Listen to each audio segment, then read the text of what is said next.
他了，开睡。今天要讲的是大唐最狠才女上官婉儿，从满门抄斩的罪臣之女，到14岁靠一支笔逆天改命，成为武则天身边的第一女相，执掌大唐诏命数十年，最后却死在李隆基的刀下。她在哪个男权扎堆的朝堂里，才华是武器，隐忍是铠甲，可再强的武器和铠甲也挡不住权力漩涡里的明枪暗箭。这种在绝境中绽放又骤然凋零的悲壮，比任何传奇都更戳心。现在拿起你电量还有 87% 的手机，设置好听抖音模式，咱们一起沉浸式看上官婉儿的人生。公元664年，上官婉儿出生在陕州陕县，也就是现在的河南三门峡。那时候的上官家是真的风光，爷爷上官仪是唐高宗的宰相，文笔好的没话说，皇帝的诏书大多出自他手。爸爸上官庭之也是朝廷官员，一家人住在长安的大宅子里，吃穿不愁，还有专门的先生教他读书写字。要是不出意外，上官婉儿本该是个养尊处优的贵族小姐，长大嫁个门当户对的人家，安安稳稳过一辈子。可命运偏要跟她开玩笑。这一年，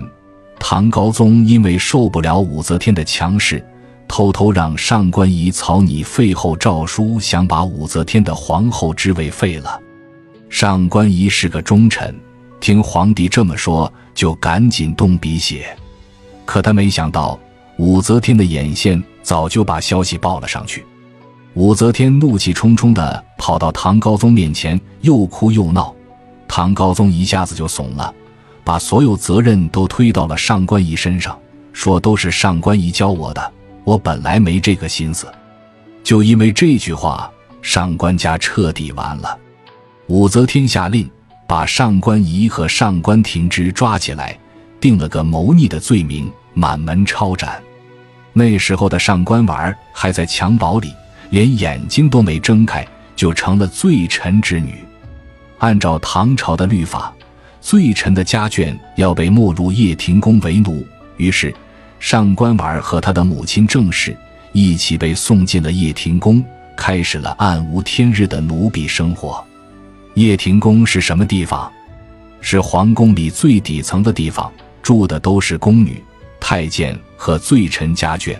每天要干最苦最累的活，吃的是残羹剩饭，穿的是破衣烂衫，稍有不慎还会被打骂。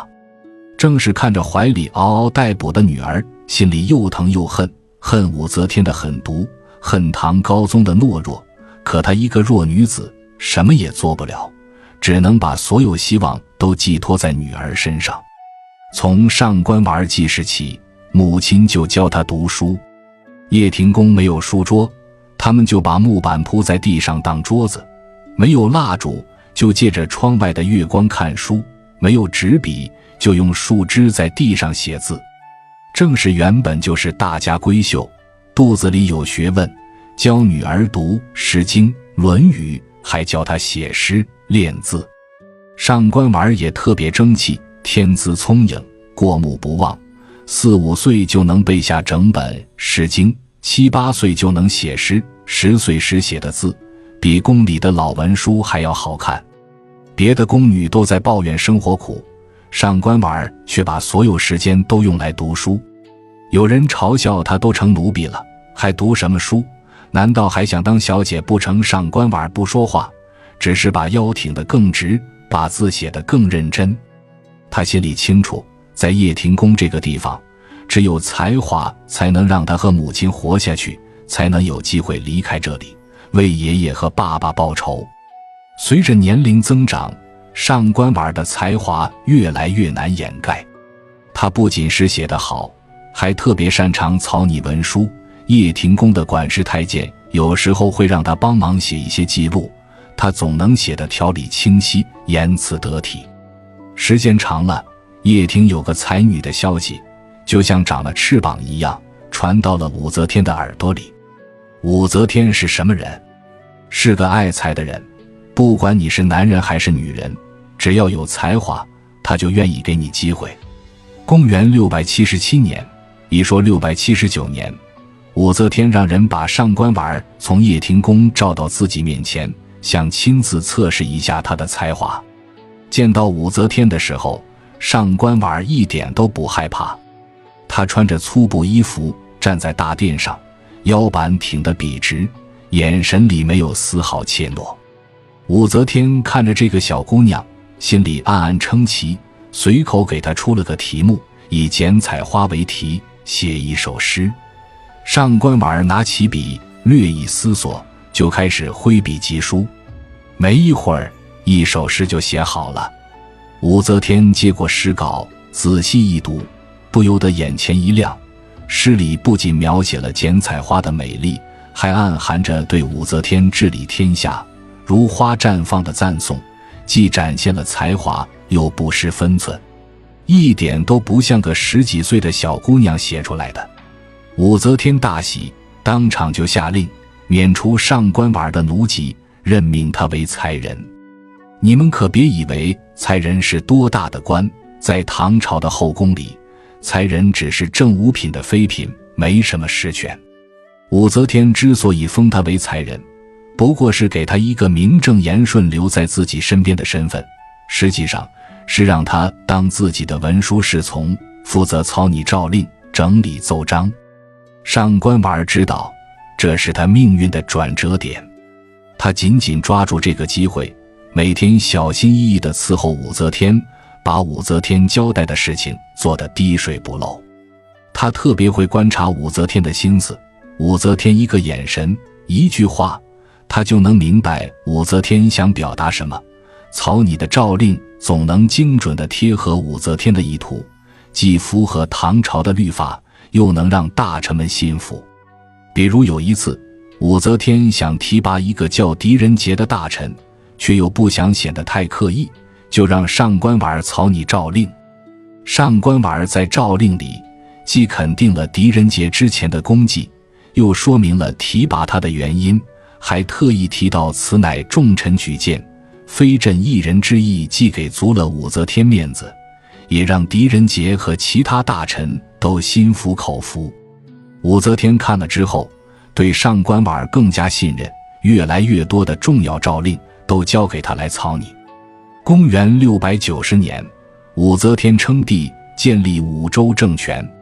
他觉得上官婉儿的能力远不止当个文书侍从，就提拔他为内舍人。这个职位可不一般，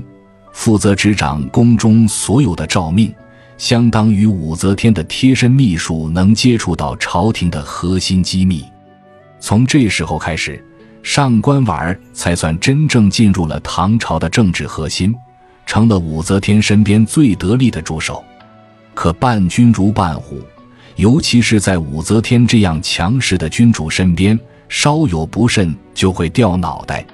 上官婉儿年轻的时候也犯过一次错，差点丢了性命。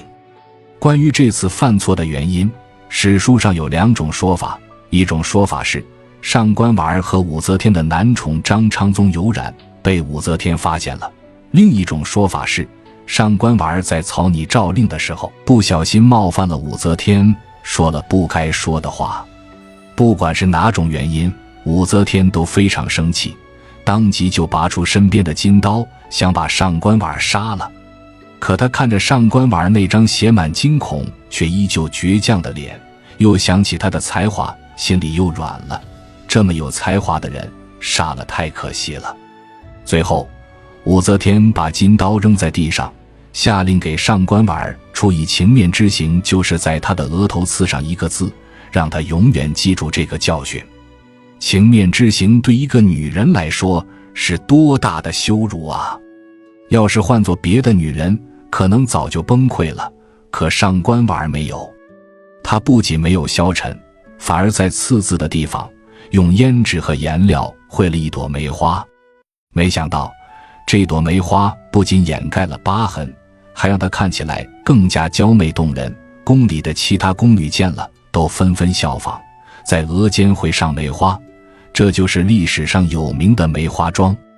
这件事之后，上官婉儿变了很多，他不再像以前那样年轻气盛，变得更加谨慎，更加圆滑。他明白了，在武则天身边，光有才华是不够的，还要学会隐忍，学会在权力的夹缝中周旋。武则天晚年的时候，朝堂局势变得越来越复杂。张易之、张长宗兄弟仗着武则天的宠爱，在宫里胡作非为，陷害忠良。狄仁杰、姚崇等大臣看不惯二张的所作所为，多次向武则天进谏，要求处死二张。还有一些大臣两边都不得罪，只想明哲保身。上官婉儿就夹在这些势力中间，他既不能依附二张，因为他知道二张迟早会倒台，也不能得罪二张，因为他们是武则天的宠臣，得罪他们就是得罪武则天，更不能得罪狄仁杰这些重臣，因为他们是朝廷的支柱，将来武则天退位后还需要他们的支持。于是上官婉儿开始用自己的方式平衡各方势力。他会暗中提醒狄仁杰二张最近在皇上面前说您的坏话，您要多加小心，让狄仁杰有时间准备应对。他也会在武则天面前把二张的过失说得轻描淡写，比如二张贪污了钱财，他就说二张大人只是一时糊涂，并非有意为之，还请陛下从轻发落，避免武则天因为二张的过错而迁怒于其他人。他的平衡之术不仅保住了自己的安全，也在一定程度上维持了朝堂的稳定。很多大臣都知道上官婉儿在暗中帮忙，却没人点破。大家都明白，在那个复杂的局势里，上官婉儿的存在是一种必要的缓冲。公元705年，神龙政变爆发，张柬之、敬辉等大臣率领禁军冲进皇宫，杀死了张易之、张昌宗兄弟，逼迫武则天退位，拥立唐中宗李显复位，恢复了唐朝的国号。武则天退位后，很多武周时期的大臣都受到了牵连，被罢官、流放，可上官婉儿却一点事都没有，反而被李显重用。为什么？因为李显和上官婉儿早就认识。李显曾经被武则天废为庐陵王，贬到房州。那时候上官婉儿奉武则天的命令去房州探视过李显。在房州的那些日子，李显过得很落魄，上官婉儿没有看不起他，反而经常安慰他，还偷偷给他带一些书籍和衣物。李显一直记着这份情，所以复位后第一时间就召见了上官婉儿。李显知道上官婉儿擅长草拟诏令，又熟悉朝政，就任命他为昭容。昭容是正二品的妃嫔，比之前的才人、内舍人级别高多了，而且李显还赋予他专掌之命、深被信任的特权，也就是说，朝廷的所有诏令都由上官婉儿草拟，他的权力比在武则天时期还要大。上官婉儿知道李显虽然复位了，可他性格懦弱，没什么主见，真正掌握权力的是他的皇后韦氏。韦皇后是个野心勃勃的女人，一直想效仿武则天，当第二个女皇帝。上官婉儿心里清楚，要想在中宗朝站稳脚跟，必须得到韦皇后的支持。于是上官婉儿主动向韦皇后示好。他不仅为韦皇后草拟了很多尊妇道、重女权的诏令，比如提高女性的社会地位，允许女性参加社交活动等，还向韦皇后推荐了一个重要的人物武三思。武三思是谁？是武则天的侄子，武周时期的权臣，神龙政变后被罢官，一直想重新回到朝堂。韦皇后也想找个得力的助手，对抗张柬之等神龙功臣，所以当上官婉儿推荐武三思的时候，韦皇后立刻就同意了，很快就把武三思召回京城，任命他为司空，让他参与朝政。就这样，韦皇后、武三思和上官婉儿形成了一个权力核心。他们三个互相扶持，韦皇后提供皇后的身份，武三思提供武士旧部的势力，上官婉儿提供草拟诏令的能力，很快就掌控了朝廷的实权。张柬之等神龙功臣看着韦皇后、武三思和上官婉儿越来越嚣张，心里很着急，多次向李显进谏，说韦皇后和武三思有谋逆之心，陛下要多加提防。可李显根本不听，反而觉得张柬之等人是在挑拨离间。在韦皇后和武三思的授意下，上官婉儿开始参与草拟贬谪神龙功臣的诏令。他先是把张柬之贬为襄州刺史，然后又把晋辉、桓彦范等大臣贬到偏远的地方，最后又给他们定了个谋逆的罪名，派人把他们抓起来，流放的流放，杀害的杀害。这件事让上官婉儿在朝堂上树立了很多敌人，尤其是李唐宗室对他恨之入骨。李隆基那时候还年轻，一直在暗中观察朝堂局势，他看着上官婉儿帮着韦皇后和武三思迫害忠臣，心里就暗暗发誓，将来一定要除掉这个祸乱朝政的女人。可上官婉儿并没有意识到危险，她沉浸在权力带来的掌控感中，同时她也没有放弃自己的才华。在中宗朝，上官婉儿还是当时的文坛领袖，李显和韦皇后都喜欢举办宫廷诗会，每次诗会都会让上官婉儿主持。上官婉儿主持诗会有个特别的方式，叫彩楼评诗。他会让人把所有诗人的作品都挂在彩楼上，然后自己站在楼上逐一点评，把写的不好的诗扔下来，最后剩下的那首最好的诗就是这次诗会的冠军。他的点评精准专业，不管是沈佺期、宋之问这样的大诗人，还是宫廷里的普通文人，都对他的评价心服口服。他的点评也被诗人奉为文坛圭臬。上官婉儿自己也写诗，他的诗风格清丽，情感细腻，现存《全唐诗》里收录了他32首诗，其中最有名的是《采书院》，诗里写叶落深宫宴教士顾国书来只说归，把对故乡的思念和深宫的孤独写得淋漓尽致，连很多男诗人都自愧不如。可以说盛唐诗歌能有后来的繁荣，上官婉儿功不可没。在中宗朝，还有一个重要的女性人物，就是太平公主。太平公主是武则天的女儿，和上官婉儿一样，都是盛唐杰出的女性。她们两个人早年因为共同反对韦皇后和武三思，有过很多合作，私下里甚至以闺蜜相称，经常一起讨论诗文和朝政。可随着权力的扩大，两个人之间的矛盾也越来越深。太平公主想扶持李隆基，将来让李隆基当皇帝，而上官婉儿依附韦皇后，想帮韦皇后实现女皇帝的梦想。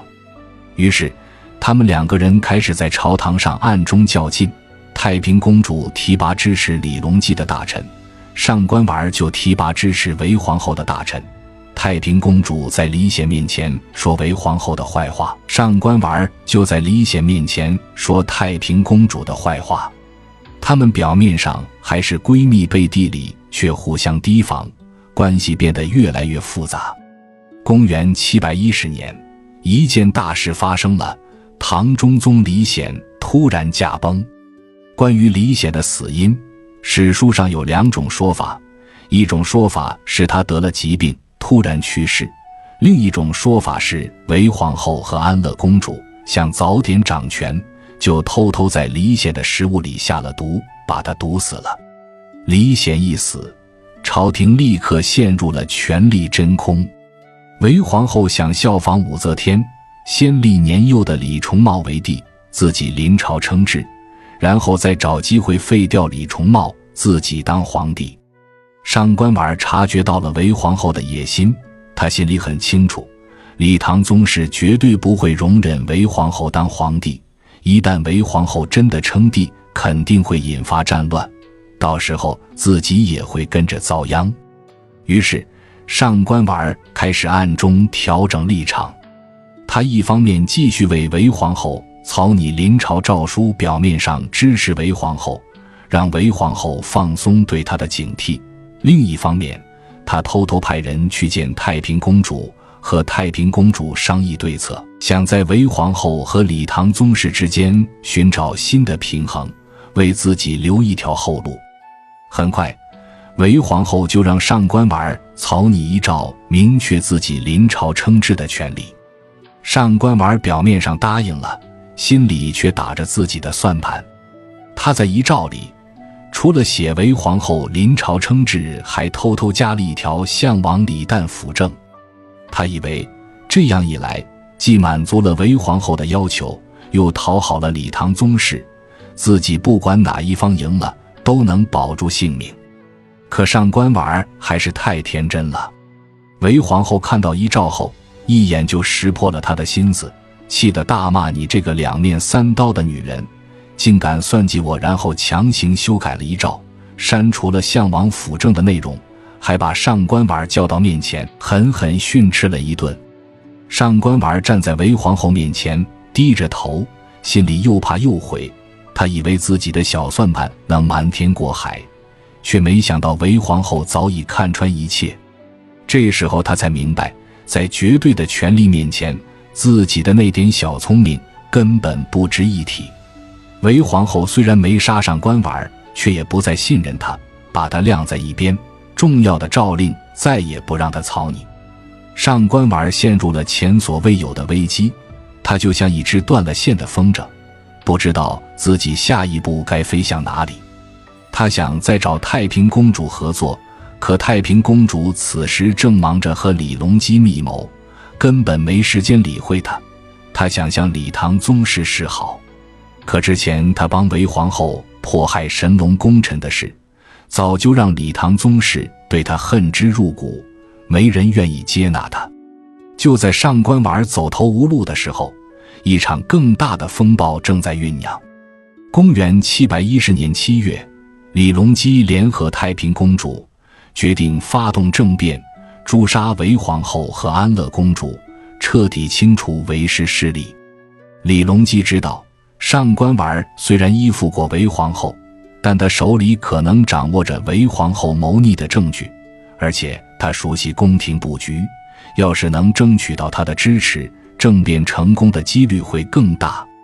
所以在政变前，李隆基曾派人偷偷联系上官婉儿，想让他倒戈相向。可上官婉儿犹豫了，他害怕李隆基是在试探他，要是自己贸然答应，最后政变失败，自己肯定会被韦皇后碎尸万段。可要是不答应，一旦李隆基政变成功，自己还是难逃一死。这种进退两难的处境让他彻夜难眠。他思来想去，最后决定不主动参与政变，也不向韦皇后告密，只在自己的住所里等待结果，希望能凭借自己之前草拟的遗诏草稿，含项王辅政条款，在政变后为自己争取一条活路。可他还是低估了李隆基的决心。公元710年7月21日夜，李隆基率领禁军从玄武门攻入皇宫，一路杀向韦皇后的寝宫。韦皇后和安乐公主听到动静，吓得魂飞魄散。韦皇后想逃进飞骑营，禁军的一支避难，结果被飞骑营的士兵杀死。安乐公主则在梳妆台前被士兵斩杀，死的时候还在对着镜子描眉。解决了韦皇后和安乐公主后，李隆基的军队很快就包围了上官婉儿的住所。上官婉儿听到外面的厮杀声渐渐平息，知道政变已经结束，他赶紧找出自己之前草拟的遗诏草稿，紧紧握在手里，然后打开房门，对着李隆基的士兵大声说：我是上官昭容，我有重要证据要面见项王李旦，我心向李唐，绝无反意。士兵们不敢擅自做主，只能把上官婉儿带到李隆基面前。李隆基看着眼前这个面色苍白却依旧镇定的女人，心里五味杂陈。她知道上官婉儿有才，也知道她在韦皇后掌权期间做过很多身不由己的事，可她更记得这个女人曾经帮韦皇后迫害过自己敬重的神龙功臣，而且她长期依附于韦皇后，谁也不能保证她以后不会再依附其他势力，成为新的隐患。上官婉儿以为自己手里的遗诏草稿能救自己一命，她把草稿递给李隆基，急切地说：“殿下请看，这是我之前草拟的遗诏，里面写了让项王辅政，我一直心向李唐，只是身不由己，才依附为皇后，还请殿下饶我一命。”李隆基接过草稿看了一眼，然后冷冷地说：“你依附为皇后，帮他草拟诏令，迫害忠良，早已是为氏党羽，就算你有这张草稿，也洗不掉你的罪过。”说完，李隆基下令将上官婉儿就地斩杀。随着一声令下，刀光闪过，上官婉儿倒在了血泊中，享年46岁。这个从罪臣之女逆袭成巾帼宰相的女人，这个在盛唐政坛搅动风云数十年的女人，最终还是没能逃过权力斗争的绞杀。她死的时候，眼睛还睁着，手里紧紧攥着那张没能救她性命的遗诏草稿，脸上满是不甘和遗憾。上官婉儿死后，李隆基的父亲李旦继位，也就是唐睿宗。太平公主因为和李隆基一起发动政变，功劳很大，在朝廷里拥有很高的话语权。她一直很欣赏上官婉儿的才华，也对她的死感到惋惜，更不满李隆基的决绝。于是太平公主向唐睿宗上书，陈述上官婉儿的功绩，尤其是她在中宗死后试图扶持李唐的举动，请求唐睿宗为上官婉儿平反。唐睿宗本来就对上官婉儿的才华有所耳闻，再加上太平公主的劝说，最终采纳了太平公主的建议。他下旨追赠上官婉儿为昭容谥号惠文，还派人收集上官婉儿的诗文，编为《上官昭容集》。可惜这本书后来失传了，只留下一些零散的诗篇。虽然这份平反来得有些迟，也没能改变上官婉儿已死的事实，但至少在名义上为他洗清了为氏党羽的罪名，给了他一个相对公正的评价。在正史中，对上官婉儿的记载呈现出明显的两面性。就《唐书后妃传》中说他天性少景，单文章肯定了他的才华，却也批评他邪乱宫廷，谋威社稷。新唐书《上官昭容传》则更详细地记载了他的生平，既写了他帮武则天草拟诏令的功绩，也写了他依附为皇后武三思的过错。这种矛盾的记载反映出诗人对上官婉儿的复杂态度，既认可他的才华，又批判他的政治选择，也为后世解读他的人生留下了很大的空间。而在民间，关于上官婉儿的传说则多聚焦于她的才女形象。梅花桩的故事被赋予了浪漫的色彩，人们说她在额间绘眉，不是为了掩盖疤痕，而是为了展现自己的独特审美。彩楼评诗的传说更是被反复演绎，有人说她在评诗时因为欣赏宋之问的才华，特意把她的诗评为第一，甚至还有人编造出宋之问为了感谢上官婉儿，暗中帮他对付政敌的情节。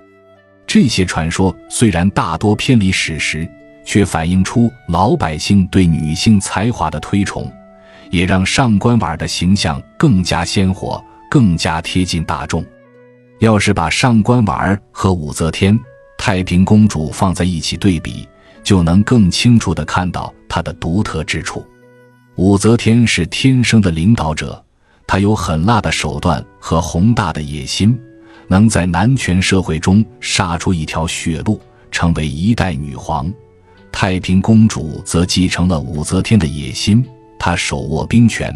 敢于和男性争夺皇位，虽然最终失败，却也展现出女性的力量。而上官婉儿既没有武则天的狠辣，也没有太平公主的兵权，她只能依靠自己的才华，在权力的夹缝中生存。她的权力始终来自于依附强者，一旦失去依附，就会变得不堪一击。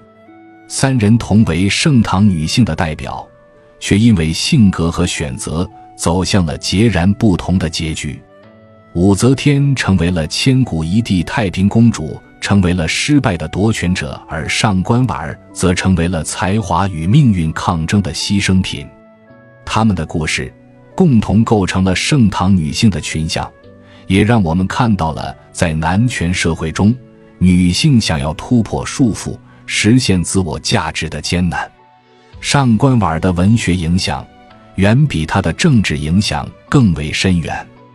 她的诗作虽然大多失传，但仅存的32首诗依然能让我们感受到她的才华。采书院中叶落深宫宴教时，顾国书来只说归把深宫女子的孤独和对故乡的思念写得细腻动人。